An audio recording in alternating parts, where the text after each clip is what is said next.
The modern estate agency model isn't just under pressure, it's fundamentally broken. Estate agency has exceeded the capacity of what's possible for a human in the size of the teams that most small estate agents have. A CRM essentially tells you what happened. An operating system decides what you should do next. AI is just an extension of that. You don't even see the workings of the system, but you need the system that I was talking about working behind it. AI doesn't do anything. Systemise the predictable so you can humanise the exceptional, right? It's not a question of if this happens, is when, and the when is now. By 2029, the companies that are not doing what I'm talking about just will not exist. Welcome to Estate Agent Showdown with me, Matt Giggs, and I am joined on a one-to-one special conversation with Mark Burgess of Iceberg Digital. Thanks for And fresh from your Iceberg Summit last week, you're probably just coming down from that now, I should imagine, but it sounded like it went up like an absolute rocket. Yeah, it was great. Which was brilliant. And I watched the whole 90 minutes, or actually just over 90 minutes last night to help us to get together today and actually ask you probably some of the questions that you as a viewer are thinking about, because, you know, you're bombarded by noise. So I want to cut through the noise a little bit today. And I think that's probably one of the things that as a business owner today in this industry, and I imagine it's the same in every industry, that there is so much noise, especially when it comes to AI and that kind of conversation. And I've written down a few things today, and I will probably work through some of this, but we'll flow into the conversation. But you've said the modern estate agency model isn't just under pressure, it's fundamentally broken. So what was the moment that you realized the problem wasn't the people in the system, but the system itself? So it's a great question. Obviously, I have been an agent many, many years ago, but it's not evolved that much, estate agency. Obviously, things around it have evolved. Technology has changed. You know, portals are here instead of newspapers, all of the obvious things. And I guess being on the other side of it, whereby you're trying to make technology that really makes a fundamental difference to somebody's business,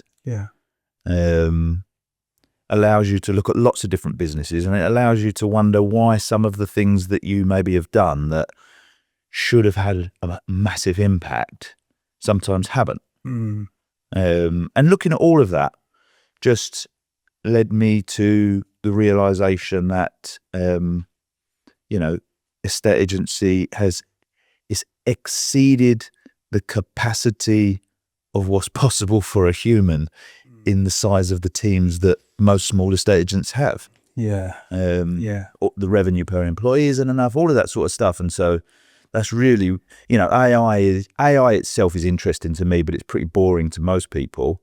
But outcomes are quite interesting. So, you know, it was more about that than, you know, just AI. Yeah, and I think it is really interesting. I think anyone in a estate agency today, well, I'll link it to my next question. Really, is because you described in the video that I watched, the raw footage of the event, that modern estate agency work you describe it as unfinishable, and I found that I've never really heard that before. And what's changed that makes or means agents now feel like they're permanently behind or playing catch up, and no matter how hard they work, they're never in control, if that makes sense? Yeah, it makes perfect sense. I think it's like the way technology is supposed to work, I've spoken about this before, is it's supposed to cause deflation. You know, if we go all the way back to looking at, I don't know, when mobile phones first arrived, it was about £1 for a text message, wasn't it? Something silly like that. And like, you know, it was a huge amount of money to make phone calls. And gradually over time, we've got to the stage whereby like, okay, an iPhone's still quite expensive, but all your calls are free, all your texts are free. Like, you know, it causes deflation. And so in a estate agency, can you just explain that deflation? Just a touch more, just for someone who hasn't heard that before. Yeah, sure. So as I say, like, you know, a mobile phone is probably the best example of it. But you could look at any example like high-speed internet, for instance. High-speed internet, when it first came along, was ridiculously expensive. Even dial-up was expensive to have. And then gradually over time, the technology reduces in price and it causes deflation in that particular sector. Yeah. So in a state agency, the technology that has arrived over the years, let's focus first of all on, say, the CRMs. Yeah. The CRMs and the portals were the first real big technologies to arrive, if you discount, I don't know, cameras and things like that. Yeah. And initially, the portals probably did start to cause deflation. Yeah. You know, because newspapers weren't cheap. You know, depending on how many pages you had. Most agents would have spent more on newspapers for a long time than they did on their portal. Absolutely. So it does start to cause deflation, but then gradually over time, the portals have started to get more expensive, and then now it really depends on how many branches you've got and all of that sort of stuff as to whether it's caused you deflation or not. But the CRMs, they didn't do much in terms of causing deflation. They seemed to be something that would allow you to do more work. Yeah. You know, instead of having that small box of applicants and you decide when the person leaves the office whether you're going to tear up their applicant card and throw it away or keep it, right? You get to keep everybody and could do this mass matching. Yeah. You didn't have to post things out. I guess not having to post out details caused a bit of deflation. Yeah. But then that kind of stopped there, and then extra tools have been put on top. As I said at the conference, I'm not pointing the fingers at people. We're one of the culprits of it. You put extra things on top. I can give you a system now whereby you can see not just who's inquired about your properties, but who's looking at your properties. Yeah. I can give you a system that will flag up all the people that have got houses to sell in your area and that have been active recently, the people that have been reading these pieces of content. All your old valuations can be nurtured and tracked. And all of these things are great in isolation. Yeah. But we haven't got to the stage whereby the fees have increased that much. If anything, possibly they've decreased. And the teams haven't been able to get that much bigger manpower-wise.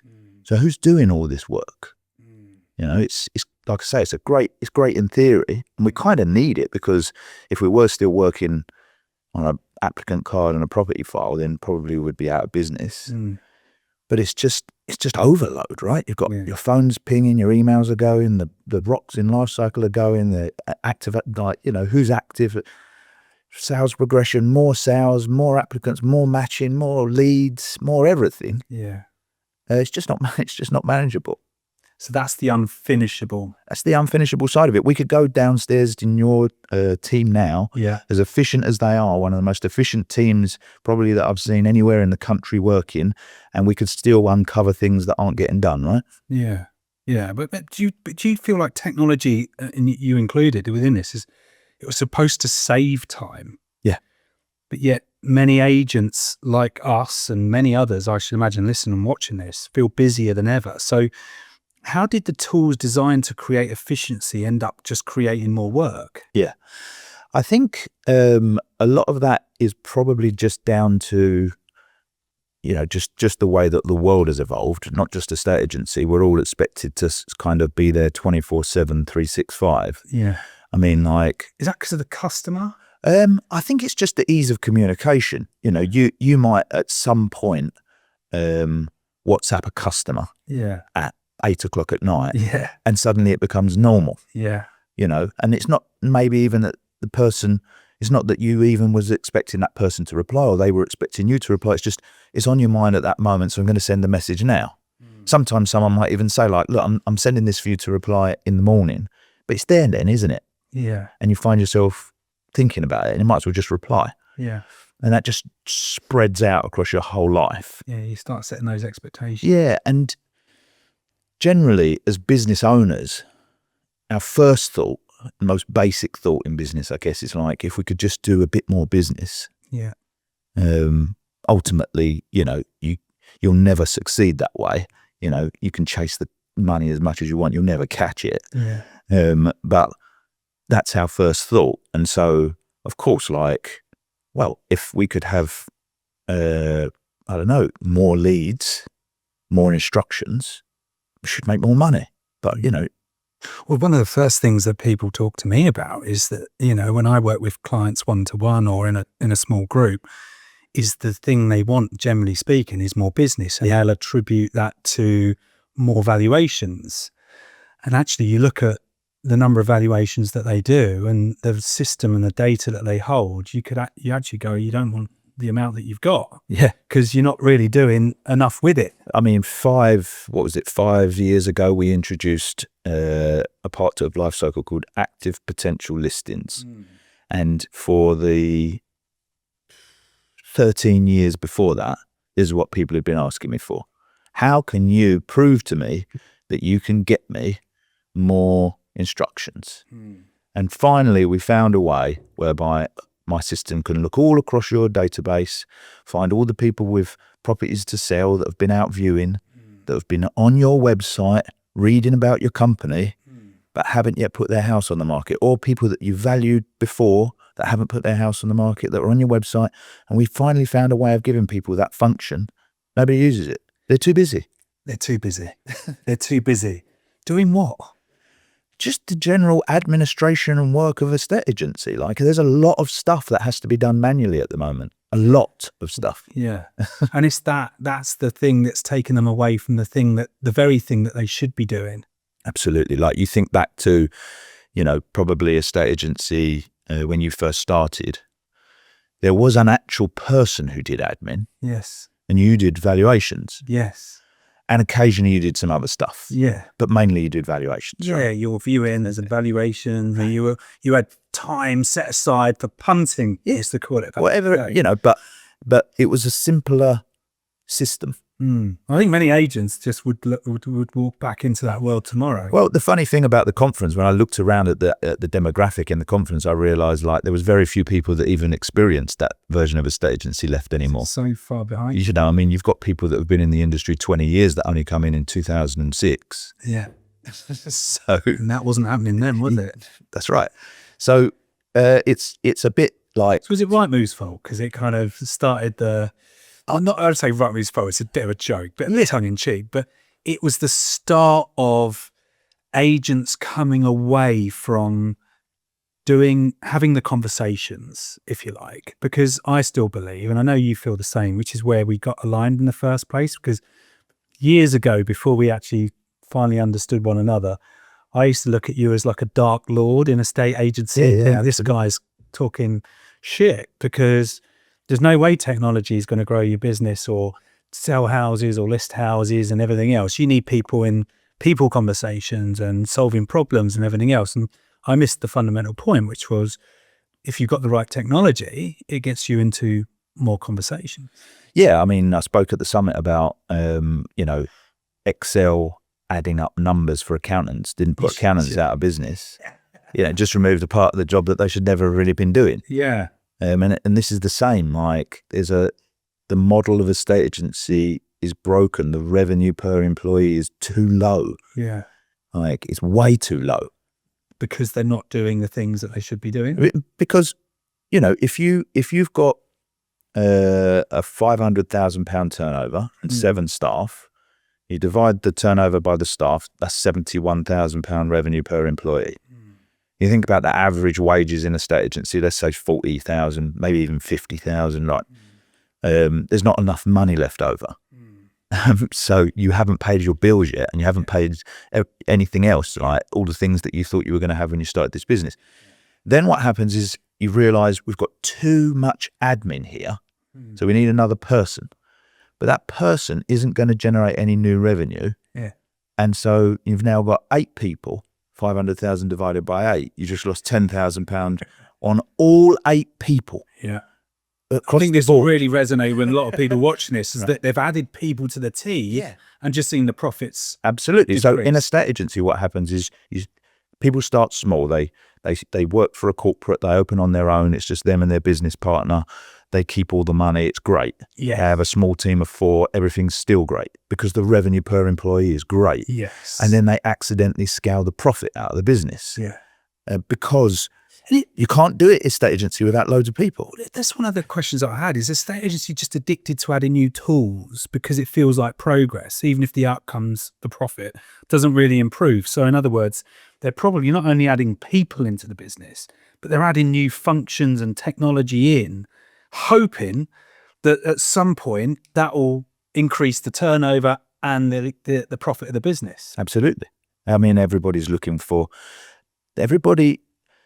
you said, has Rightmove ruined it? Rightmove, it's not Rightmove's fault per se. They did encourage it, because what Rightmove did was they were probably the first company that I can think of that marketed to the public to get estate agents. Yes. And the estate agents didn't see it coming. No. The estate agents helped do it. Well, they did. Right. They very much did. And then what happened was, because the estate agents were saying Rightmove's brilliant, Yeah. and Rightmove were advertising on the telly, Yeah. the public went, oh, so it's a Rightmove thing. So as long as you've got it on Rightmove, Right. you're going to sell it. So that's how we got into that boat, whereby all of a sudden it switched from, when you was an estate agent that advertised in the paper, you had to go on the valuation and try and win the listing. Yeah. There was nothing about, the person wasn't interviewing you to see if you were going to put it on Rightmove. They might ask if it was going in the paper. Yeah. And you could say, like, yeah, we'll do a special feature on it, or something like that. We'll have a bigger box. Yes, something. Yeah.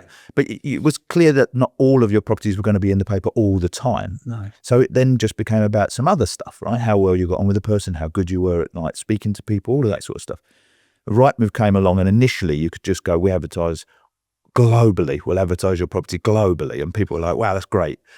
And now we've got into the mess whereby people genuinely feel like, and maybe they're right, if I was not on Rightmove, I'd never win a listing again. Mm. We can debate whether that's right or wrong, but just for the purpose of this, let's just say, like, that's how they feel. So, Yeah.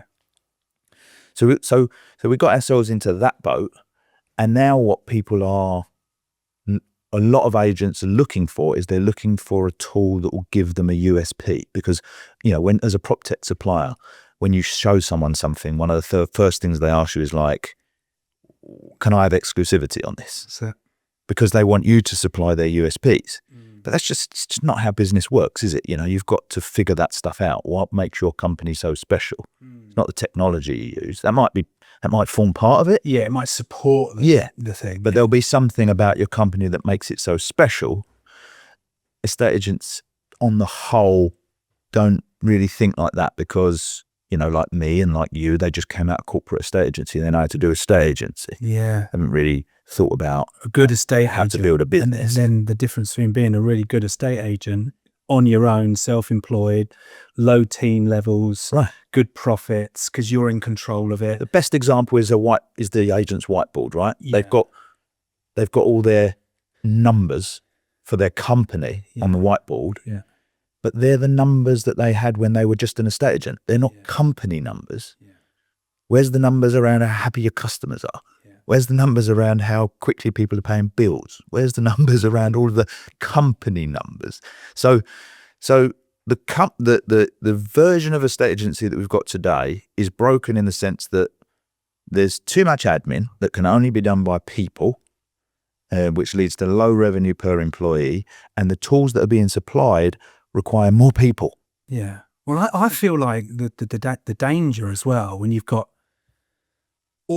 all this like plethora of different things that an agent has to do, or an employee has to do, is it basically can create burnout, especially if you're doing a lot of things outside of hours as well as in the hours. So with that in mind, are estate agents actually, they're just completely getting it wrong in terms of building a business? Is it fundamentally the structure that they're missing the point around here? Yeah. And actually, they're trying to run an estate agency as an estate agent rather than someone who's serious about having a business which can be scaled because you've got the right processes, systems in place, rather than you're just hoping everybody finishes late and comes to work early as such. That's what we were told in corporate estate agency, right? Sell more houses. Yeah. So that's the You want the money? Yeah. Sell more houses. That's the mantra. Yeah. But there's a level above that of people that are running a company. Yeah. And you're just the sales department of a company. Yeah. So if you run your company like that, then we end up in this mess whereby the revenue per employee isn't high enough. And when revenue per employee collapses in an industry, Yeah. either a whole host of people disappear and one incumbent takes over, Yeah.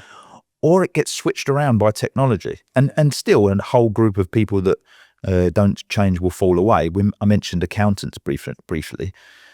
Like, we never feel like we saw a change in accountancy, but inevitably there would have been a whole plethora of accountants that never migrated over to using tools like Xero, and they just slowly disappeared. It's not that there are not still huge like competitors in accountancy, but a whole raft of them will have died away. And I see it all the time in estate agency. There's a massive split already in estate agency. In fact, there's an estate agent I know that was around for probably 20 years, very old school, failed to implement technology, went out of business. They received our email about watching the first part of the summit, and they sent an email back saying, please stop sending me any more of this nonsense, right? It couldn't be any more obvious what's happening, but you can't see it unless you're in a helicopter view. But why do you think that is? Why do you think those businesses who have got, let's be honest, they've got extensive experience, credibility probably, they've got the ability to be able to confidently talk about the market that they're operating within. So they've got a whole host of strengths, but they just refuse to look at the reality. It's like they're living in the past, but they don't want to look to the future. Yeah, I think there's a number of things. I mean, everybody's different, right? We can't all like the same things and all of that sort of stuff. But I guess one of our issues, I guess, is some of the results are too good to be true. So I think there's that skepticism around like, that can't be right. I mean, we've got an endless reel of case studies of people that have doubled their revenue per employee, no extra headcount, just doubled from every employee bringing in 66,000 to every employee bringing 150 grand. Like, it doesn't take a mathematician to work out the impact it's going to have. Even the companies that did it, they couldn't believe that was ever going to happen. They were still hard to convince. And then you've just got the general problem of change. Like, no one wants to really change. It's a hard thing. It causes a lot of stress. And the longer you've been around, the less you want to do it. And then throw on top of that this buzzword of AI that no one really understands. And it's just like, God, like you say, can't we just go back to applicant boxes, please? Well, I think a lot of the businesses that are performing quite well, outside of what we've just discussed, they're overextending the people that are in those businesses. So they're very reliant on the person showing up with the right attitude, doing the hours, trying to do far too much in too little time, as opposed to what you've just described, which is, this is how it should work. This is how a business works, which is what I think, and one of the reasons I wanted to bring you on is the fact that it's not just about the operating system, which we'll come on to, and the difference between that and maybe a CRM. It's actually more than that.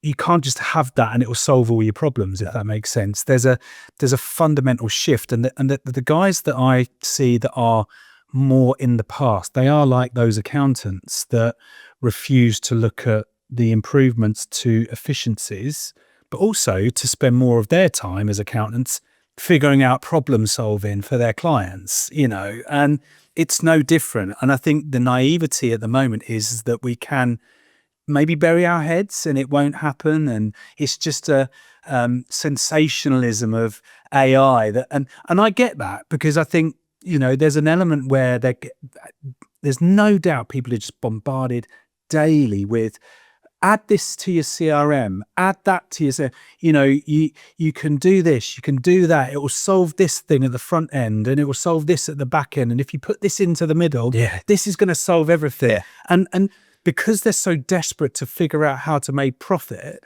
without overextending the people in the business, including themselves, they're jumping at each thing in a row. Now, if you were in that position today, Mark, and there are many people that are going to be watching this that are in that position, where the fuck do you start? Yeah, it's a great point. I mean, if someone came along and said, here's a AI tool, or it doesn't even have to be AI, here's a tool that will get your sales through faster, you'd have to be, of course you're going to be interested in it. And then someone else comes along and goes, here's a tool that will get you more leads. And then here's a tool that will do this faster. And of course you're going to be interested. But I think, where do you start? Like, as a company, my experience with businesses anyway, from ones that went really badly to ones that went really well, is that you start with what is the purpose of the company, other than obviously to make some profit. Yeah. We can accept that it's a commercial enterprise and so therefore it has to make a profit. So put that to the side. Like, what's the point of the company? It's not, oh, well, we're going to be an estate agent. Like, this doesn't guide us very well. So where is the niche of the company? What's the point? Who do you serve? How does it work? When you get that figured out, then it's like a waterfall effect after that. Like, okay, now we can start to figure out what type of people we need, what type of technology we need, and how we maximize the revenue per employee on this model. So just on that, just stick that, keep that there. At the moment, we're going through change. Yeah.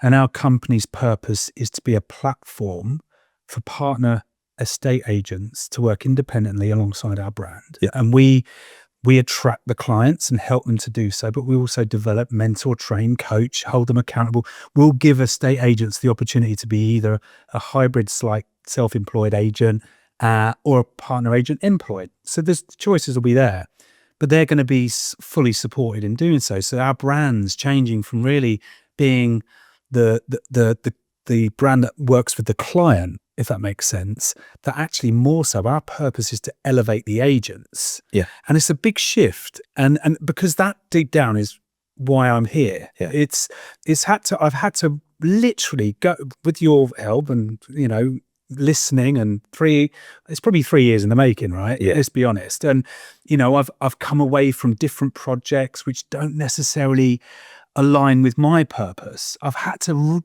really think about what is my fucking purpose first. Yeah. And I would encourage you to do the same, because fundamentally, if you're on the front line and your business is about serving the general public in a particular way, then there's another purpose to find there. When you do get to that place, it feels like the fog lifts. Does that make sense? So your waterfall then begins, doesn't it? Yeah. So I suppose just on that, what I wanted to do is just give a real life example of the fact that though I've been in the industry for 30 years, we've been trying to do that as well as this and as well as that. And actually, all of a sudden, it becomes what's known as a fucking mess. Yeah. I was with a group of agents yesterday, and some very successful agents in the room are still at the stage whereby they can't see why they wouldn't want to service the entire market. That's it. So if you're working on the front with customer-facing purpose, it's about scattergun. Exactly. Like, why would we limit ourselves like that?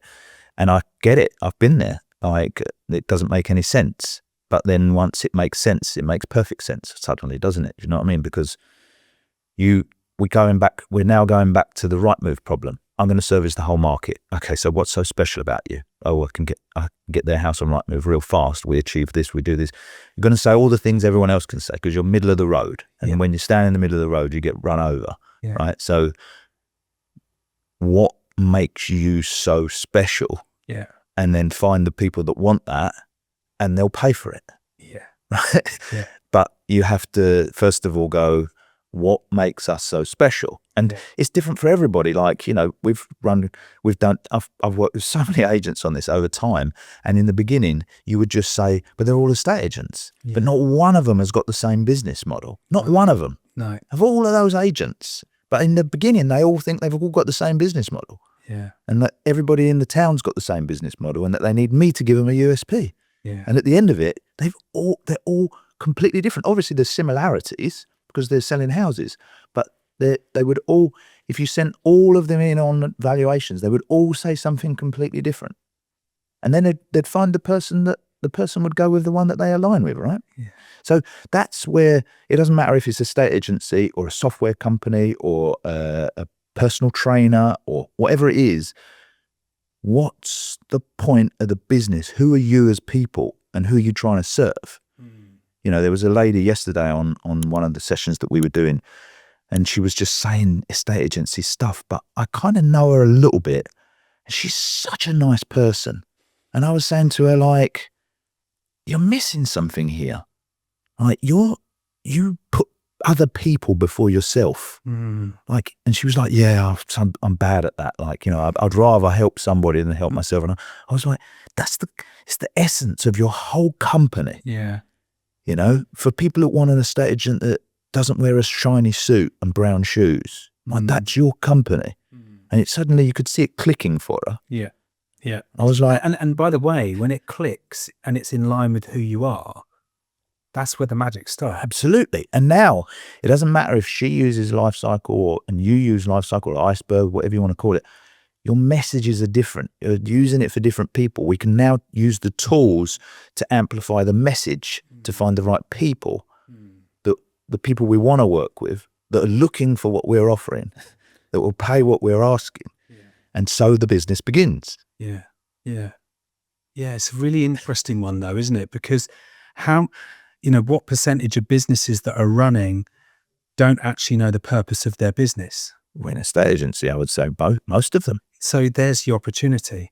If you want to start somewhere, it's start there, because at least if you start there and you connect with it, which you should do if it's your purpose, you can then build. Yeah.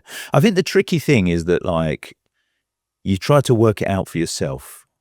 You go round and round in circles. Yeah. You know, you do kind of need, this isn't a plug for you, it isn't a plug for me. It's just, you do kind of need to read books on it, go to courses on it, find a mentor, do something that can give you a shortcut. Do you know, that's a really good, Simon Gates was on the podcast a few weeks ago, and he mentioned a lady called Helen who signposted him to me 8 years ago, because Helen saw something in him that he didn't see. Yeah. Does that make sense? Yeah. And I think that's what a mentor can do, right? They more often than not, people are quite hard on themselves. I've had a call from someone this morning. They're really quite hard on themselves, and actually, it's not a great starting point, because whatever you tell yourself, you become. And I genuinely believe that. Sounds a bit cheesy and corny, but let's be honest. If you think you can or you can't, you're probably right. A famous quote once said. So actually, finding someone that can help you to figure out that sort of stuff is that's almost like the starting point before the finding your purpose. Yeah, definitely. I mean, I've told the story many times, I guess, but just briefly, like, you know, I had various businesses for 10 years, just trying to make a bit of money, trying to do the things that I could think of doing, and then accidentally fell into a group of entrepreneurs that had all built £100 million companies, spent time with those people, and they were all saying similar things with different words, like do these 8 things and sell the company for £100 million. And like, after that, life just totally fucking changed for me. Yeah. But I wouldn't have, maybe I would have figured that stuff out, but it was a lot quicker to just ask somebody. Yeah. I mean, that was a lot quicker, right? And then you've got to do it. Then you've still got the change. You've still got to, and it's never finished, because I could revisit those people now and they'd tell me stuff that didn't resonate at the time. But if you kind of know what your purpose is and you really connect with it, the doing is a lot easier, isn't it? Yeah, I think also it's a lot easier if somebody says this works, do it. Is a lot easier than like you say, people are hard on themselves. They're like, well, this is the best I've come up with. I mean, it could be the best system in the world, but they're still a little bit apologetic about it. Yeah. Yesterday at our session with agents, we were talking about people's 10-year goals, and they were all just so weak. Yeah. Because people don't believe in themselves. Yeah. Do you know what I mean? Like, not in a bad way. It was just like I had to get people fired the fuck up. Like, that's not a 10-year goal. You could do that in like 3 years. What's the 10-year goal? Like, with no plan on how to get there, just something fucking crazy that fires you up. Yeah. And then, okay, now what's a 3-year goal? And then, so if you've got mentors and people that have got credibility that say to you, no, it doesn't work like that, mate. It works like this. You do this, this, this, and this.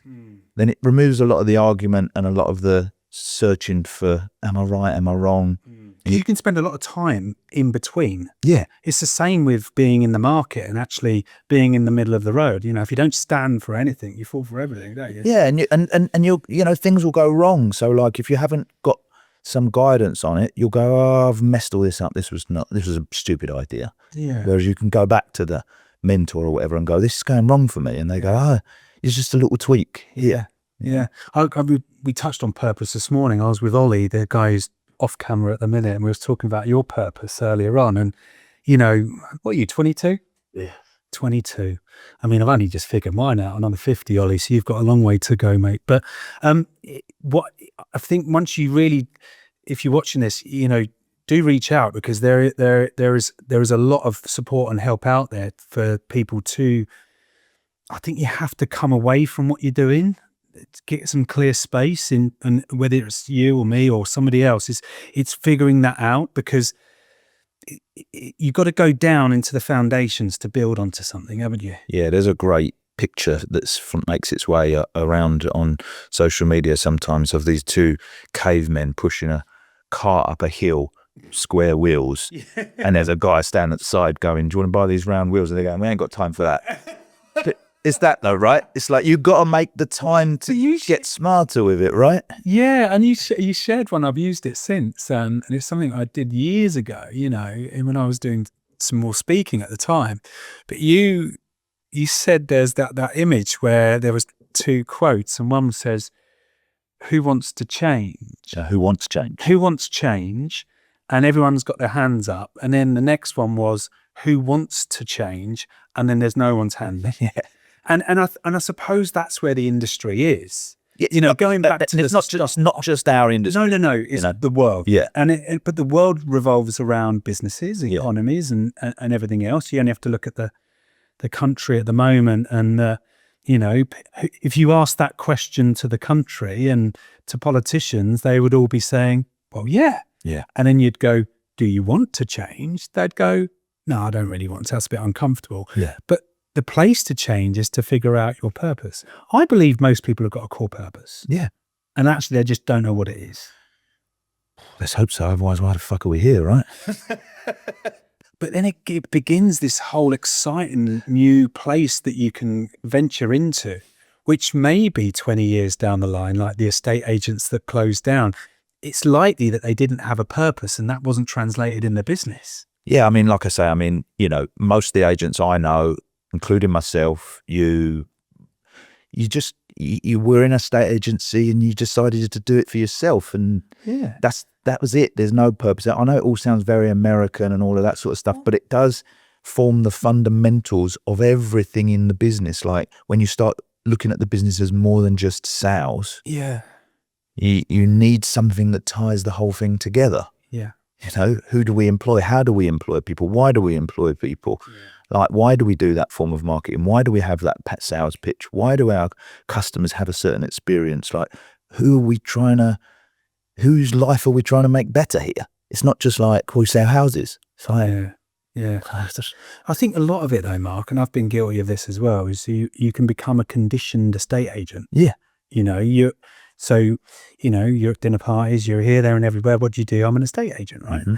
Actually, that's realistically, that could be challenged in itself, you know, because we fall into, a lot of people have come through the corporate grooming gang of, you know, you get told to do things in a certain way, tell people what they want to hear. Well, it's the highest price usually, or the lowest fee, or things like that.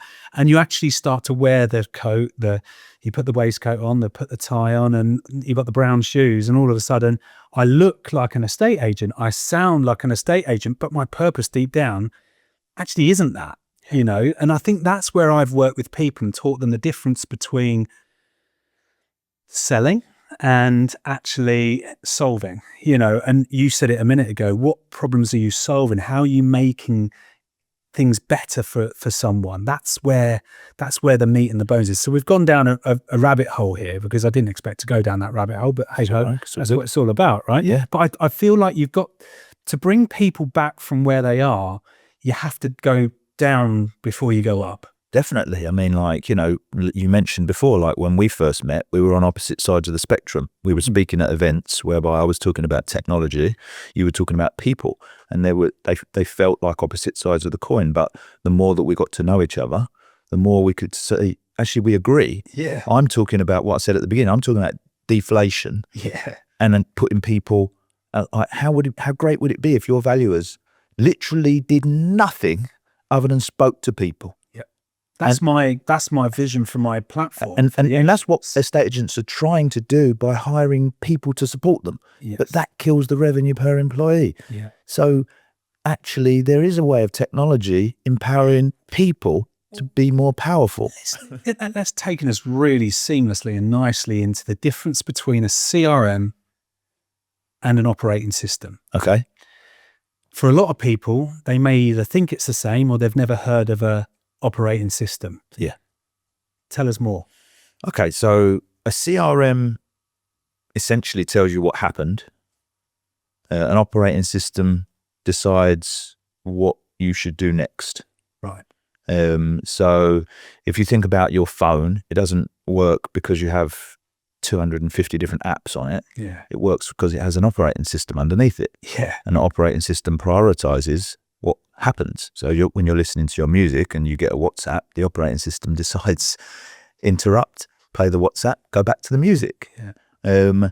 So with estate agency, they have CRMs, and it doesn't matter how well you redesign the dashboard. It doesn't matter like what extra things you bolt into it. Yeah. You still ultimately have a system that pretty much tells you what happened. Yeah. And then the human has to decide which of these apps should they use next that have been bolted into this CRM? Which tool should they do? Coming in the start of the day, like, what should I do? I don't know. Maybe I'll check my email. Yeah. Maybe I'll read some notes in the sales progression. Maybe I'll do this. Maybe I'll do that. An operating system looks at the whole thing. So an operating system for estate agency is what we're talking about. An AI operating system that looks at the whole business and then prioritizes and says, based on all of this information, this is your priority for the day. This one will make you more money. This one's looking like a bit of a risk that you should get involved with. This one's on the list, but it can wait until later. And just to dig deeper into this AI piece of that, because what you're saying is the AI will tell you what the priorities are. Well, I don't want to encourage the AI bullshit. So let me just take that apart. What is the AI bullshit? Just so our viewers get to understand what they need to look out for. As things currently stand, when people are talking about AI, generally they're talking about large language models. Yeah. And so, like, for the purpose of this, AI doesn't do anything. It doesn't do anything other than it's a small step on from the way predictive text works. Right. So when you think about predictive text, it's pretty incredible, really, that it can know the next word you're supposed to write. And if you just let it do it, that would be AI. Yeah. Right? Yeah. So AI it understands what words come after the next word to make a sentence. Yeah. That's it. That's the end of it. So when someone says AI will decide your day for you, technically that's not really true. What's happening is that, first of all, you need a central piece of software, which we've been going on about for 10 years, that's got all of the different aspects of your business in it. Yeah. Your prospecting, your compliance, your CRM notes, your website, your marketing. It's all inside this system. So because it's all inside this system, you can see everything that needs doing now. And then you've got to have a good understanding of a estate agency to know which of these would be a priority or not. So then you could create some sort of scoring system behind it. Like, you tell me, for instance, when is it likely that a vendor is going to start getting frustrated? Well, it depends which one, but 2 to 4 weeks. 2 to 4 weeks, right? So if you know estate agency and you know that rule, you could create a scoring system, right? Yeah. And so we would know that that's quite a high priority above, for instance, I don't know, chasing for viewing feedback. Yeah. So once you've got the one system and the scoring system behind it, AI understands words and numbers, so it can read your scoring system, and it could go, here you go, Matt. Yeah. And not only that, it knows the notes of what's happened with this vendor. It's one big system, so it knows the viewings that have happened and all the feedback that happened, and it can read that, and it could write you an email and go, this person is at risk of withdrawing.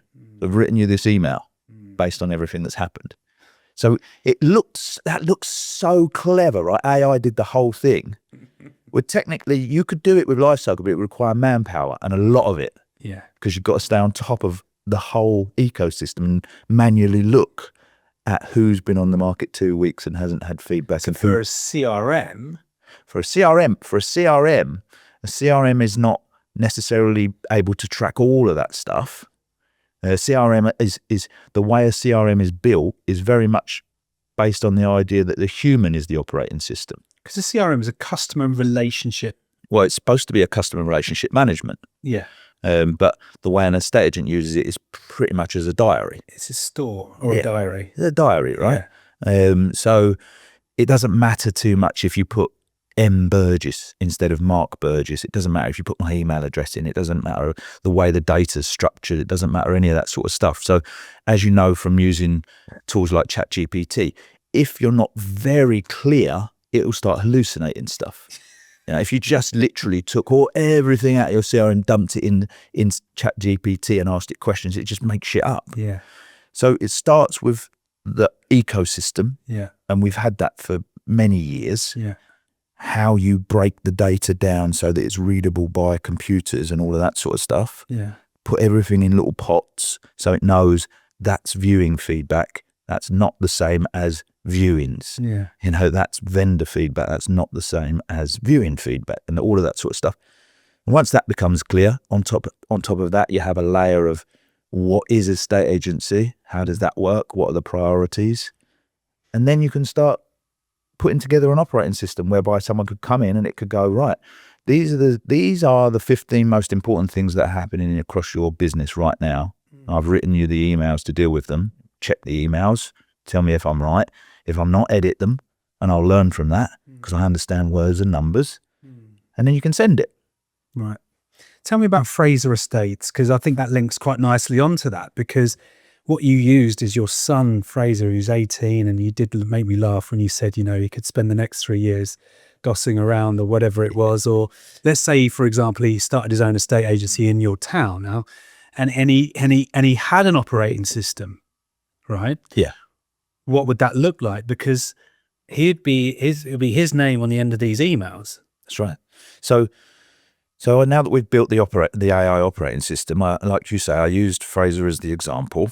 And what's interesting, before I jump into that, is that over the course of the last probably just under a decade, we've been talking about this with estate agency. And what we've been doing for most of that time is converting existing estate agents over to working that way. Yeah. Some people like yourself, right? Yeah. In the last 2 or 3 years, I'm seeing more and more new start estate agents that just see this as totally normal. Yeah. They wouldn't bother starting Blockbuster when Netflix already exists. Yeah. There's less converting. It's more people like what I'm talking about with Fraser. Yeah. So Fraser, let's say, decides that he's going to stop dossing about and open an estate agency. He's going to look at, how do I get the highest revenue per employee? Yeah. And it's not going to make any sense for him to go and put a CRM in place. Yeah. And then bolt on tools and then try and fix his problem. Do you find that quite, just sorry to come off the subject, but your software, let's say life cycle and the latest version, is probably at the more premium end of investment for estate agents, and many choose the lower cost options and then bolt loads of stuff onto it. Yeah. Just on that for a moment. Is that, do they completely miss the point around what you're trying to get? And I know you're bound to say yes, but what I mean by that is that if it's all in one place and you don't have to bolt everything on, which then disrupts the customer journey because one thing doesn't necessarily talk to the other. Yeah. You've got a seamless way of communicating as opposed to a more fragmented way. I feel for people when they're researching it, to be honest. I live in that world, so it's obvious to me. But, but when someone's researching it and everyone's telling you their tools are great, it's very hard, isn't it? But yes, it's what we're talking about is the centralized ecosystem. And to put that into terms that someone might think, I don't even know what you're talking about. When you've got a tool that's going to look after your instant valuations and nurture them, it sounds great. right? And then you've got a tool that you're going to use to send out market appraisal proposals that's going to also nurture them. Yeah. How does the instant valuation tool know when the person's had a market appraisal? Are they both nurturing them now? One's asking them if they want a market appraisal, one's asking them if they want to come on the market. And it goes on and on and on and on and on and on and on and on and on. Potentially though, then where trust gets broken in the journey for, you know, for clients, is there a lot more suspicion around, you know, people are watching videos, and I think you've got big things about deep fake videos, and I think most people are getting communications now or observing things, and one of the first things that go through their mind is this AI? Yeah. You know, so is there a danger that over-reliance of AI can also be a problem? And for I don't know, I'm just trying to think of an alternative view. No, I don't see it. I mean, I do see a world whereby, you know, people could make a good living out of saying we're not using, you know, AI, or we're not using technology or that sort of stuff. But I think you should be able to get to the stage whereby there's no, you don't need to hide the fact that AI is doing work for you, because you're delivering the human service, and there's no grey area in that with estate agency, because a person turns up at the house, you know. The fact that AI will, you know, I mentioned on stage, I've got my band that records stuff for me, and the fact that AI will make my notes for me, summarize it all, and allow me to send somebody a summary of the meeting isn't a problem. No, I'm still here in person. We could have a face-to-face conversation. I didn't need to write anything down. It's just the heavy lifting. Yeah. So it all comes back where people kind of need to kind of just go, look, you know, your expertise is here, your A game is here. Whatever that needs to be done around that to lift you into that. Well, we started talking about Fraser Estates, right? And and Fraser is in the demo that I did at the event. Fraser is an estate agent. He's 18, and the operating system is guiding him where to put his human expertise. That's a nice way of putting it. So, you know, he's driving to work and he's going, what happened yesterday? And the operating system is saying, like, well, we had this many inquiries, I qualified this many leads, I've spoken to this many people, I've booked this many viewings. He's like, what do I need to do? Well, there's a prospect from last week that was back on the website reading this. I've looked at when they usually respond best. They respond best at around about 3:30 to phone calls. Do you want me to put you a time in the diary to make the phone call? Yeah, great. It gets to 3:30. He says, give me some background on them. Yeah. You know, on the market appraisal, they weren't keen on paying the fee. They've just been reading on your website about how you get people more money. So they're buying into you. They don't need convincing. They just need reassuring. Yeah. And then he does his thing. Yeah. I mean, and that's the cherry on the cake. That's the cherry on the cake. Like, what we don't want is necessarily like AI is just going to do the whole thing. Yeah. You know, like, we want the human to do the thing. We just want to, I don't want to be like, without the AI operating system, Fraser misses that completely. Right. He's still doing the bit that the AI did. He's still qualifying the viewings. Yeah. You know, he's still chasing people up. He's phoning some other market appraisals that were more recent, getting voicemails, doing all of that. So this is a really good point, because I was on a call this morning with an agent in Wales, and they're talking about having more conversations. And then they're talking about maybe revisiting prospects that I haven't spoken to for quite some time. Yeah. Familiar story? Yeah, no human's going to keep up with an operating system that does that. That's a system. Like, if you do that manually, that's a system that's been in place since, it was in place when I was an agent in the 90s. It was probably in place when people were agents in the 70s. But it's like having, in the old days of Countrywide, you used to have a flagship. And in the flagship office, it was fucking huge usually. It was right in the middle of the high street or somewhere close by. And I had one in Milton Keynes, which was massive. It was like 5,000 square foot. And you walk in there, and there's like 25 people in there. Yeah. It's like having a flagship office, isn't it? It is. Does that make sense? It makes perfect sense. I took one of our agents who's got 10 offices, 70, 75 staff. I took him to our, like, we've got a big development centre in Turkey where we do a lot of our development. We've got offices there and staff and all that sort of stuff. I took him there and I showed him, like, the future of the operating system, how it worked. And he picked up the phone and called his office and said, "Stop hiring people." Yeah. Right? It's not feasible. It's too low revenue per employee to do it like the way you're talking about with a mass head office. Well, I can't remember how much it cost me back now, but it was a lot of money. You know, it was a big part, but it was a big, you know, at that time, it was, it worked. And people are still striving towards it now. Yeah. Well, it's really interesting. And so that was the reaction. But let's play out a scenario. So you're this agent in Wales, you've got a team of 4. You probably want to do what you're talking about, but in their mind, it's like, well, cash flow. Yeah. Because cash flow is probably, that must be an objection that you hear a fair amount, because they don't see the future in the way that we've just described it. Yeah, I think that's just a question of getting your head around what you're paying for. Is it also purpose? Because the highest is, I don't think there's any doubt that the highest bill in all of the estate agents that probably exist is going to be their wage bill. Yeah.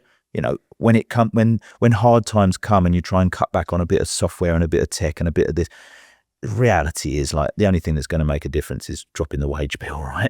That's the first place they tend to go to. And then where do they go first? Right. Yeah. So at 15 grand a year for the entry level to our operating system, it's a pretty cheap member of staff. But it's not being compared as a member of staff. It's being compared against a CRM, and a CRM you can get for a few £100. There's probably free ones out there, I imagine, right? So that's where people are.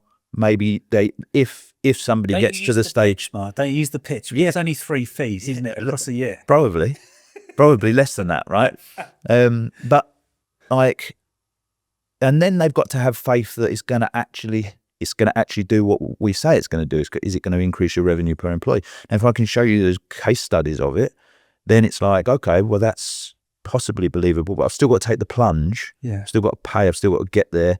But that's like anything in life, right? I mean, you can't immediately get to being 12 stone if you're 18 stone. First of all, you've got to go 17 stone and 16. And, yeah. Do you know what I mean? Like, yeah. There's a process. Yeah. There's a process. So I guess it just has to come down to whether you, I think a lot of people I meet say to me like, "Oh, I know an estate agent. I could put you in touch." And it's like, no, don't put me in touch with me. Like, it's the worst thing that you could do. This is interesting. Yeah. So like, for me, it's, are you an estate agent that's looking to change your model to one whereby you are future-proofing your business and looking to make more profit? Now, you might be that person and still not want to use us. Yeah. But if you're not, if you're thinking, and there's a lot of estate agents like this, and there's nothing wrong with it. I like my estate agency. I like the way it works. I'm not looking to change the way it works. Yeah. I just don't like my CRM anymore. Yeah.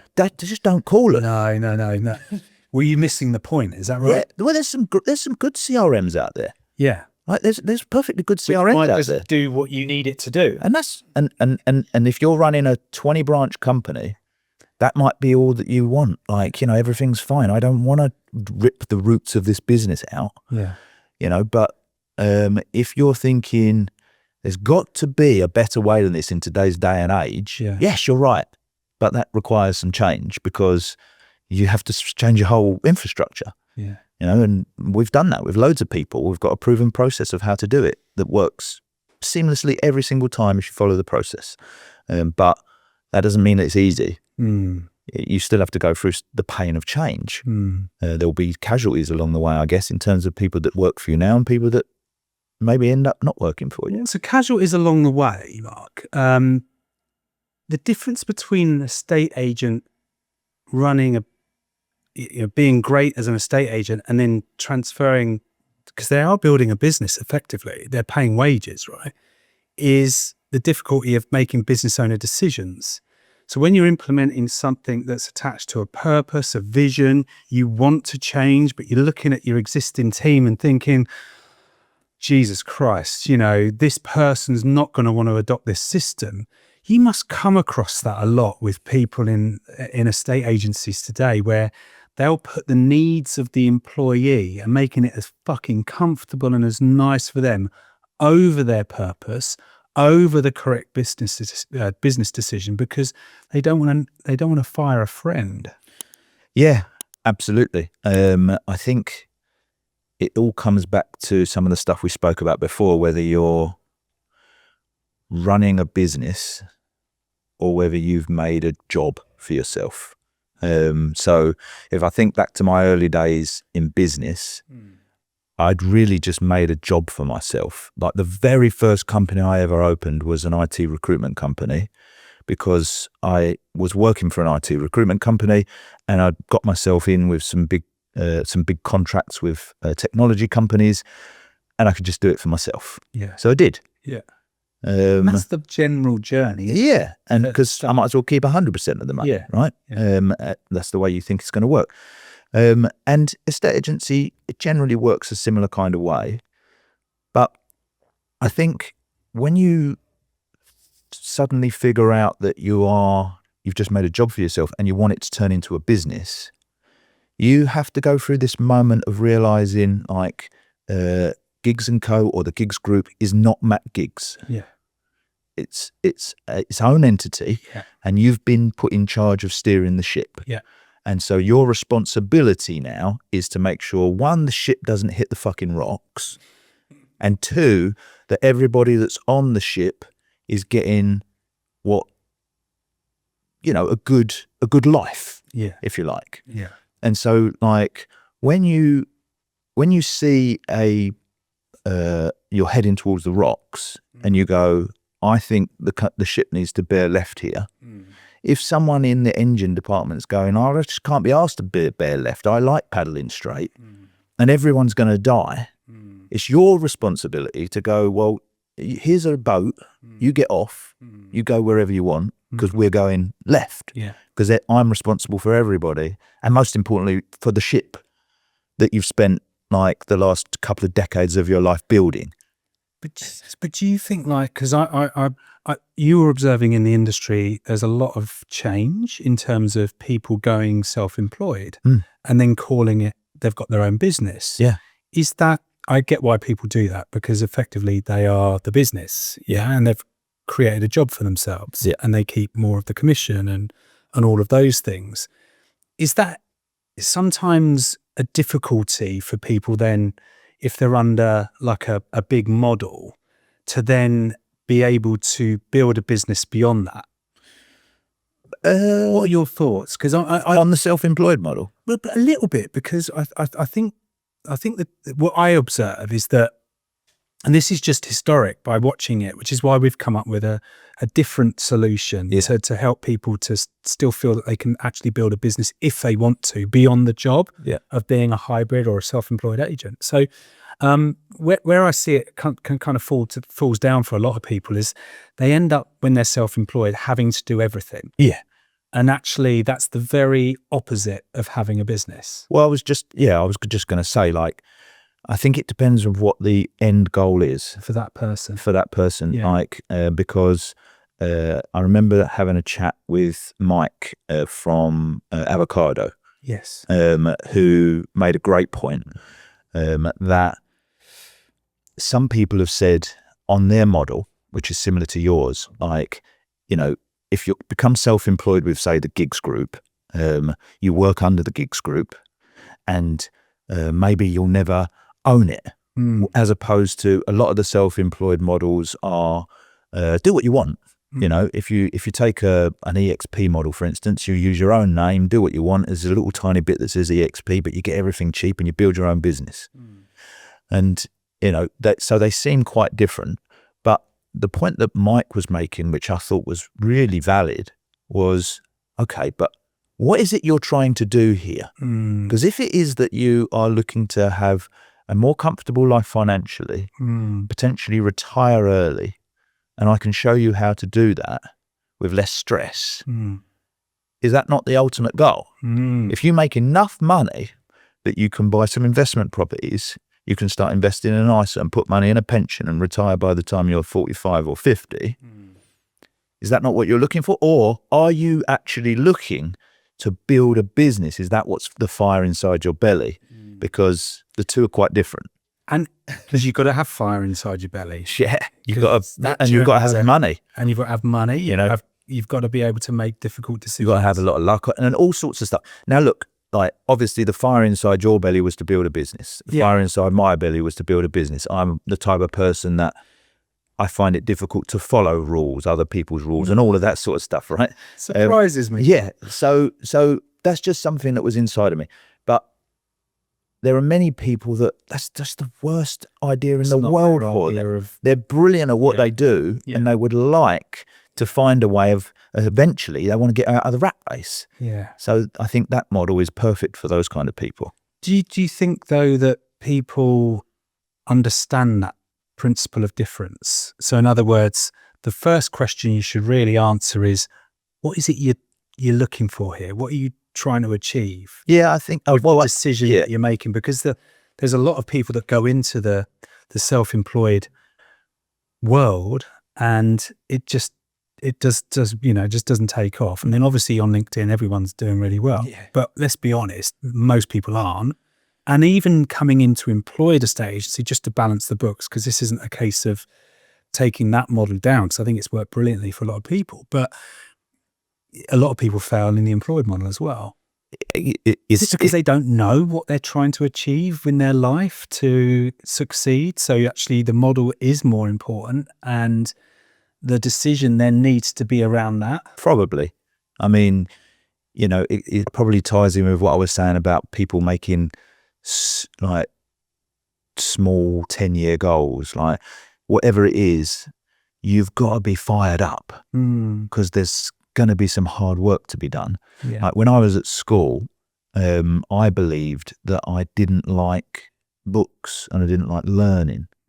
It was just that learning the circumference of a cone didn't fire me up. Do you know what I mean? I don't want to know about like how like irrigation works or all of that sort of stuff. Like, and it was only once I fell into learning how businesses operate or how people's brains operate that suddenly I realized I fucking love learning. Like I'm addicted to learning because it fires me up.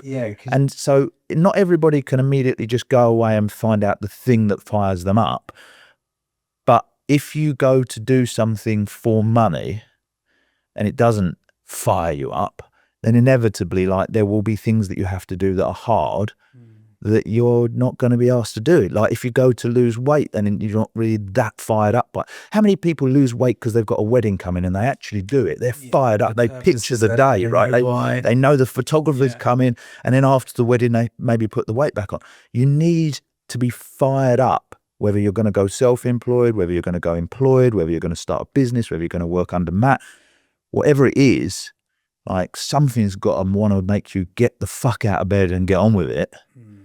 And get over the hurdles. The same if you're going to change to an operating system, if you're going to, whatever you're going to do, it's got to be something that like you actually, I see the end goal here and I'm going to run through fucking walls to get there. And I think any of the people that, whether it's Adam Day running EXP, whether it's Mike and Ian running Avocado, you would probably all agree that they're best people. They're just fired up. They're clear. Yeah, and whether you're employed, the same with your employed stuff, 100%. Right? Just because it's a framework that changes, it doesn't mean the fired up end. Comes back to the purpose of the company, the vision, the mission. Do you buy into this whole thing?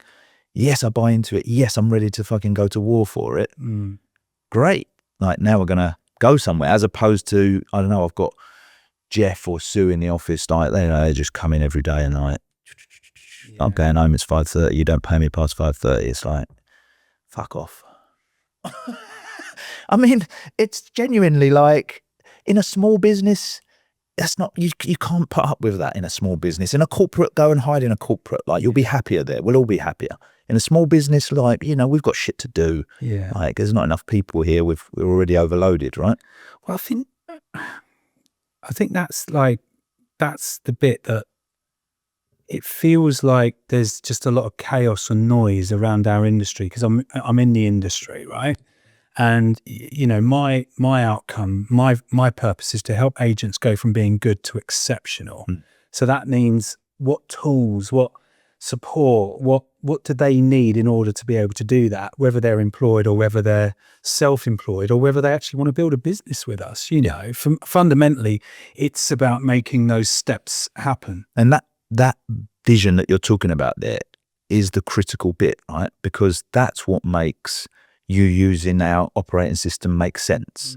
It's because I've seen you with a room full of agents, and I've seen the impact that you can have, the way that you can explain things to agents for them to be able to do the human side better. Yeah, that's it. But yourself, you would admit that like the technology side is not your strong. No. And so if you want to make agents better, they're gonna need technology. Yes. So you're gonna need to pick a partner that can do that bit. Yeah. And you're going to do that bit, and then they're going to have the whole package, but it fits into the vision. Yeah. If the vision was getting people to be able to speak better at evaluation, you wouldn't need the technology side necessarily. Yeah. Maybe there'd be a reason for it, but it's the whole package is what and so then there's a reason for you to have maybe a part of the business that doesn't interest you as much as the other bit. Do you know what I mean? Totally. And I think I've had to get my head around that, because the conversational part, the communication part has been a strength since I started in the industry. And that's not me bragging, but that's always been a place where I've felt most comfortable. Yeah. But also a place where I've learned to be more uncomfortable, to have more difficult conversations, to find them easier over the years down the line. But, I've no doubt if you can help an agent have more of those conversations, because the quality of the data that's presented to them or the person's at the right point of having that conversation, that's only going to be a win. Yeah. That's only going to be a win.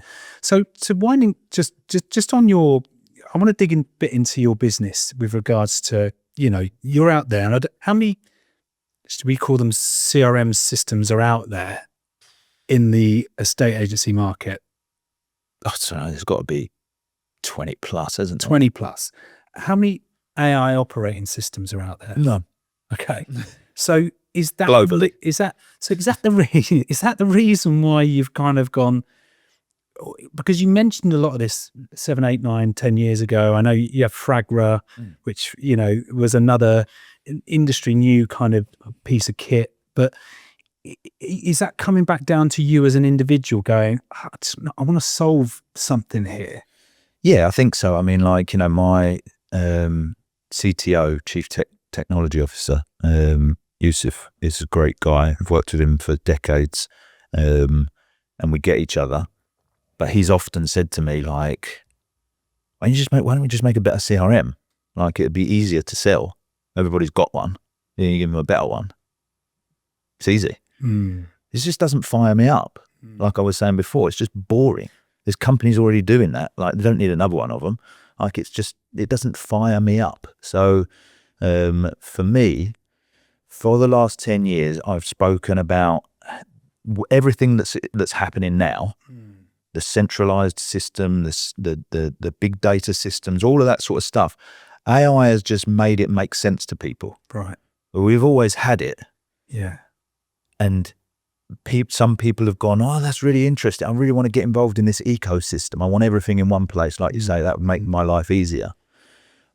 I've always had this system. It's just that, like I say, like the sprinkling of the AI on the top has just made people go, oh, I see it now. Yeah, it seems a lot clearer to me. I see it. But like I was saying, how I was explaining it before, like that more now themselves. I don't think it's that. I think it's, if we go back to when I was at school and I did computer studies, we had BBC Electrons, and the screen was like, the screen was black, and the writing on it was green, and you had to code in order for it to do anything. I remember our task at the time was to make a program for a driving instructor where he could keep track of his appointments, and the whole thing was just code, and at the end you got a table, right? And that was how you used computers, and unless you knew how to do that, you couldn't use a computer. And then in about early 90s, Windows come along with Windows 3.1 or whatever it was at the time, the first user interface, like a GUI user interface, whereby I visually can see things and move things with a mouse and click on a folder to open it. I don't have to type in / the folder destination to get the files. I can just click on the folder. Suddenly made computers more accessible to more people. But even so, even at that stage, it was still just the person in the corner that had the computer, right? No one else was allowed to touch it. And gradually over the years, the user interface of computers have got easier and easier and easier until you get to the ultimate example of, say, an iPhone, where you just use your finger and talk to it and do what you want. The AI is just an extension of that. It's a new user interface. Yeah. If I said to you, take me downstairs into Lifecycle and show me where this is, you probably wouldn't know. No. Because you have to know how to navigate the user interface. Yeah. I'm about to give you a tool whereby you just go to Azure and say, Azure, who should I call today? Yeah. Like, you don't need the user interface. Yeah. That is the user interface. You don't even see the workings of the system. But you need the system that I was talking about working behind it. And you need everything I built that you could have done manually. Yeah. You just never had the time or the knowledge on how to do it. Yeah. The system's still there. Yeah. It's one ecosystem across your entire business that knows everything that's going on, from prospecting to who's on your website to who you did vows with. It feels like you're giving the estate agents are going to get the opportunity to do what they do best more. Every business should, really. I mean, like, But how many do?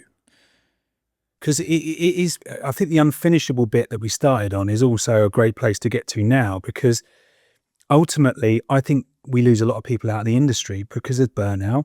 Yeah. They're working all the hours under the sun. The rewards are very, very low.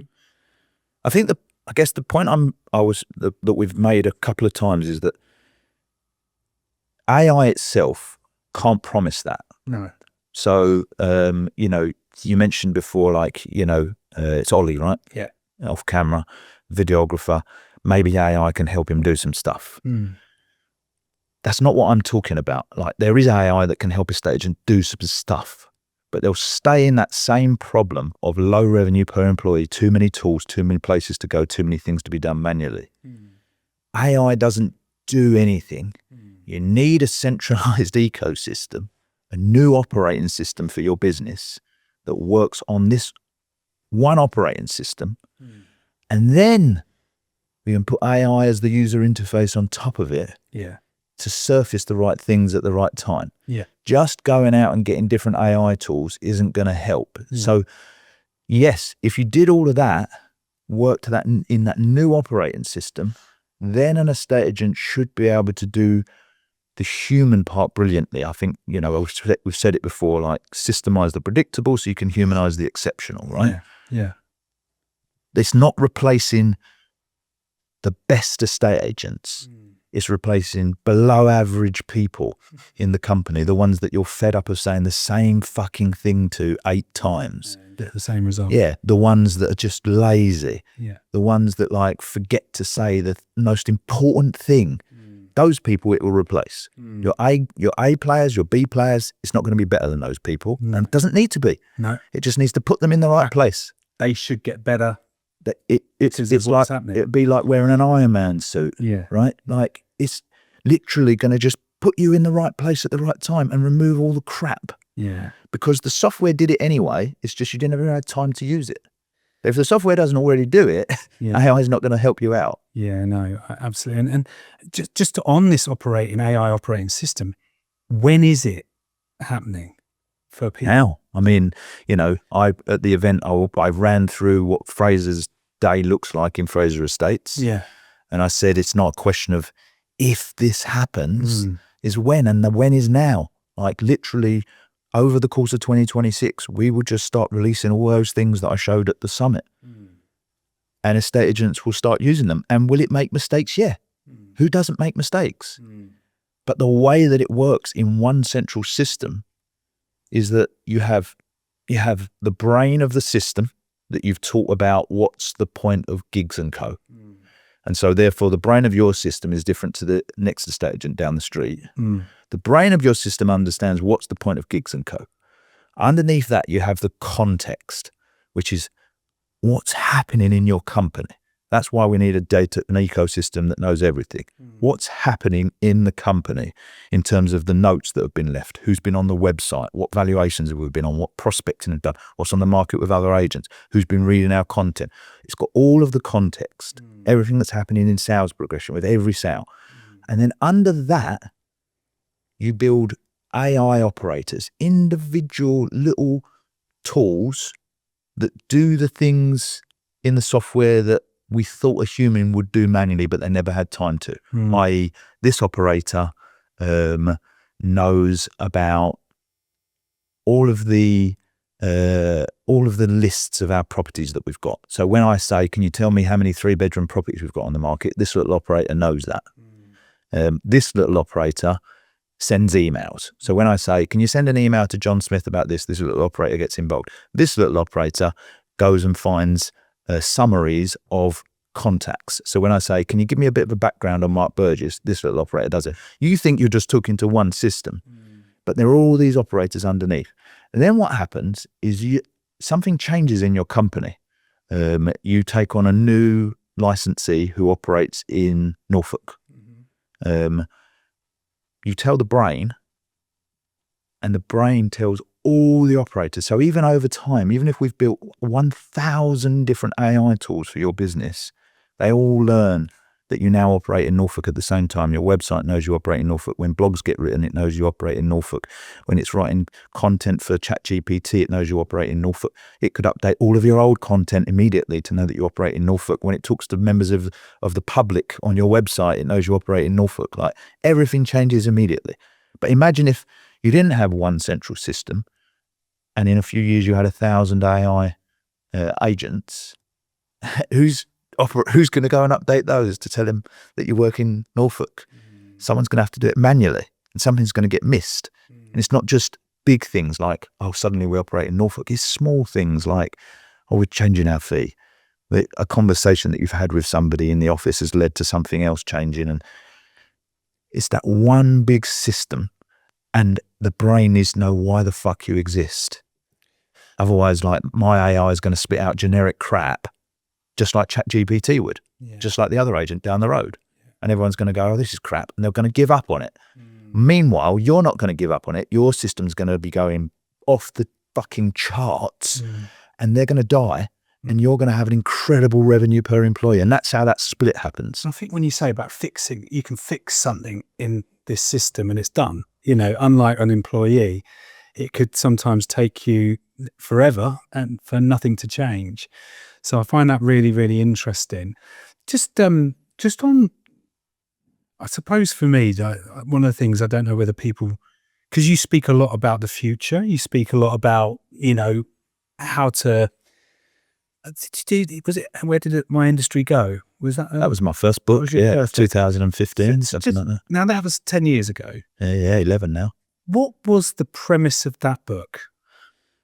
If people don't know you, because what I'm trying to do is I'm trying my best to give people the opportunity to think that this guy is not just selling something that's it's intangible. Yeah. Does that make sense? Yeah, it makes perfect sense. So going back 10 years is actually a good place to go.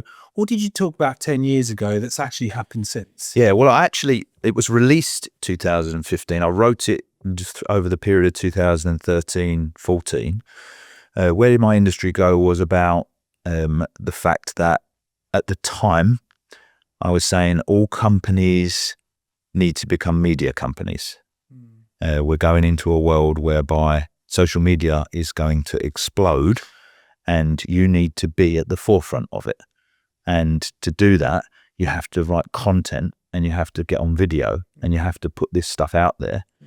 And it works around this concept of something called 7-11-4. Whereby Google did this big piece of research that showed if you spend 7 hours with somebody, have 11 touch points and see them in 4 different locations, you start to trust them and you start to use them or want to buy from them or any of that sort of stuff. Previously, we'd done that manually by going on a valuation for an hour with somebody and then putting calls in to chase them up and sending them maybe emails or letters or whatever it might be, or useful stuff, a bit of this, a bit of that, and trying to build rapport. It's now going to be done electronically. So you've got to get ahead of this. You've got to start looking at automations to do it. So you've got to know, for instance, like how these, it seems obvious now, but how these ecosystems work. Like I send you an email that takes you to a piece of content. Because you've been to the piece of content, My system tracks you, finds you in social media and shows you more stuff. And this is how 7-11-4 works. And gradually you go, God, these people are everywhere. Right? And I think if everybody's doing it, I'll do it. And like I say, it's obvious now, but back then it wasn't that obvious. And people were like, I don't know how all of this magic works, but does it feel like now people are maybe looking at that going, oh, that's the way to do it now? And actually you're playing catch up the whole time. Well, 2017, 18, I wrote my second book, which was the Estate Agency Revolution. And I said, we're past the media stage. Yeah. Everybody needs to be a data company. Yeah. If you're not a data company, you're going to end up in a situation whereby you're reliant on something like Rightmove. Yeah. Or even people sometimes say, it's crazy. They say, yeah. Would you pass my phone? Because I think there's a good, I took a couple of clips of some comments from some Facebook groups and I wanted to fire them at you. Yeah. Some people say, oh yeah, I'm not reliant on Rightmove because I send people to my content on YouTube. It's like, you're reliant on YouTube. Like, it's the same thing. Yeah, but I know, but YouTube doesn't charge me. It's like, I don't, but that's the point is you have to have some proprietary data in your business to make you really valuable. This was yesterday. So on this very point, I'm not cutting across you because actually, and this wasn't planned. None of this has been planned. This is more off the cuff than on the cuff. Someone put in a group yesterday, and this guy runs a business. Property portal costs are getting out of hand. What can agents realistically do about it? ? One of the comments was exploit SMM more. Exploit social media marketing more. Yeah. But it feels like what I'm trying to drive at here is that most people are only grasping what you were talking about 10 years ago. Yeah, that's right. And then the data bit, I might see more posts around that in the next couple of years. But the point that I'm trying to make now is that this has all been covered off, and that what we're talking about today is the opportunity for people to get at it sooner. What's going to happen with what I'm talking about is going to happen catastrophically fast for people. That's a good point. Like catastrophically fast. Yeah. By 2029, the companies that are not doing what I'm talking about just will not exist. Yeah. Like no grey area in it. They just will not exist. It's not possible to keep up with this manually. And that bit there is really interesting because I think people, it sounds too good to be true. And I think, one comment on another post, I wanted to do as much research today as I could because sometimes I do fly off the cuff a bit too much. But someone said, no tech solution does everything, so can't be an island. Agents have always preferred integrated solutions. This is increasingly a mandate. The comments, I don't know who wrote them, but the comments are written about a subject that the person doesn't know anything about. Yeah, that's how social media works anyway, right? Like, but what I'm saying is like the person that wrote portals are increasingly, causing a problem for my business. Yeah. You're looking in the wrong place for the solution. That's what I was thinking. Yeah. Like there is no portal out there that's causing a problem for estate agents at the moment in terms of what they cost. And the solution is for the portal to drop the price of what they're charging. That will not take the problem away. No. Like, I think you probably know better than me. I think the portals in Australia are charging £20,000 a month. It's a lot, and right? They pass it on, don't they? £20,000 a month. And people go, yeah, but they charge more over there. Like, honestly, they have the same problems there that we've got here, right? It's if the portals all dropped their fees, what would estate agents do? Yeah, yeah. And we'd just be fighting the same fight, with a few hundred but less pounds in the bank, right? So that's not going to be the thing that solves the problem. If Rightmove turned around tomorrow and said, like, you know what, you're right, we are taking the piss, we're going to halve the fee. Everyone would go, oh, thank God for that. The problem would still exist. Exact same problem would still exist, right? So that's the solution isn't there. The solution also isn't just do some extra social media marketing. Yeah? I mean, that's going to help in some way. It's going to dilute the problem, but it's not going to get to the core of the problem. Someone saying estate agents want integrated solutions, that's not the core of the problem either. Right. Core of the problem is that the capacity of what an estate agent can do has been exceeded. It's been exceeded. It's happening everywhere. Every single estate agent, whether you're 15 branches or one branch, can relate with the fact that the capacity, or even a solo agent, the capacity has been exceeded. Yeah. The things you're asking me to do in a day to make enough money aren't possible. The only way of solving that in estate agency terms is to pull the lever on hiring more staff. And yes, that will dilute the problem, but all of the revenue per employee is going to drop. So I was chatting with an agent just a couple of weeks ago about their 3-year goal. Actually, for them, it was their 10-year goal. Okay. And I said, that's a shit 10-year goal. Let's make it a 3-year goal.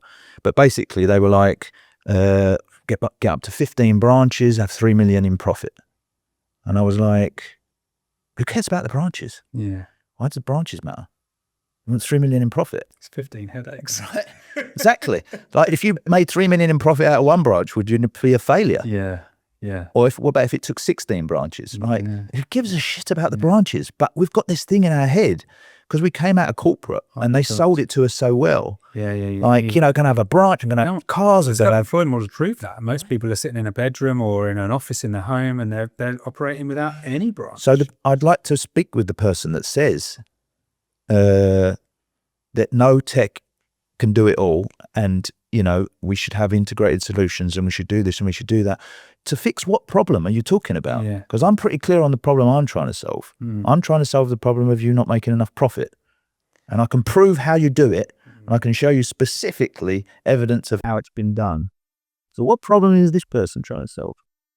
So what's been, I'm quite a creative thinker as well. And I'm always thinking of solving problems. So, whenever I bring someone to it's very easy to find problems in the world, isn't it? There's not enough people that find solutions. And I genuinely think there's a solution here for a lot of people's problems in our industry. And one of my purposes is to help people in the industry to improve their lives by improving how they operate, whether it's as an agent or a business owner. I'm assuming you'd be open to doing a call or a kind of like getting people together to understand a bit more about this as well off of this podcast, and we do something together on it and I can get questions and so on and so forth. But in order to do that, who are the agents that you would want on the call? So in other words, let's take out all of the feedback that we got from earlier on in the podcast, which was most estate agents are in the middle of the road, they're scattergun, they don't know who their ideal client are. Who's the ideal, perfect life cycle operating AI system agent? Describe them to me. Well, as I say, like more recently, it's become like newer agents. But if we talk about existing agents, they are usually people that are between 1 to 4 branches. Probably, surprisingly for a lot of people, 1 to 2 branches is more common than 3 to 4. But there's somewhere in that band between 1 to 4 branches. That doesn't exclude maybe people like 5 or 6, but you start getting more than that. People are quite set with how they're doing their model. So they're probably somewhere between 1 to 4 branches. They've probably been operating for somewhere between 3 to 10 years. They have experienced what we're talking about, whereby they've scaled the profit out of the business. It was a great to start with. Now everybody gets paid except that. And they're just looking at it thinking like, I'm sure there's a better way than this. Yeah. That person is brilliant for it. And there's like I say, there's just endless evidence of those people just totally transforming their business and going like, fuck it, how I wish I knew this earlier.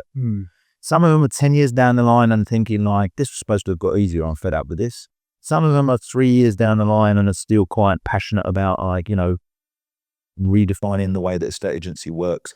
But either way, they've got a little bit of money, and then they don't want to throw the money away, but it's not their last roll of the dice where they're going to put it all on a credit card and hope it transforms in a month. So they could afford it if they can see that this is the path for them. That is the perfect agent for. So if we got a room at the A Club, you're there a lot. Yeah. And obviously we use it, which is why you're on. But I genuinely believe that the business that I want to build needs this AI operating system in it in order to give my agents the best opportunity of being in better conversations. There you go, in a snapshot, I suppose, if you like. I suppose we could be looking at 10 agents, maybe something like that. Whatever. Yeah. But I just feel like when I asked you earlier how many CRM systems are out there, 20 plus. How many, just in the UK? How many AI operating systems are out there in the world? None. So one now. One. So I suppose what I'm asking you, if you're watching this, is email me mg@mattgiggs.com. If you're listening to this, exactly the same. Just say I want a spot with Mark Burgess. And this is really, again, off the cuff. You didn't know I was going to ask you this, but this podcast is about helping people cut through the noise. Yeah. So this feels like it's in line with the values of the pod, because I think agents are I'm a business owner. It can be really overwhelming.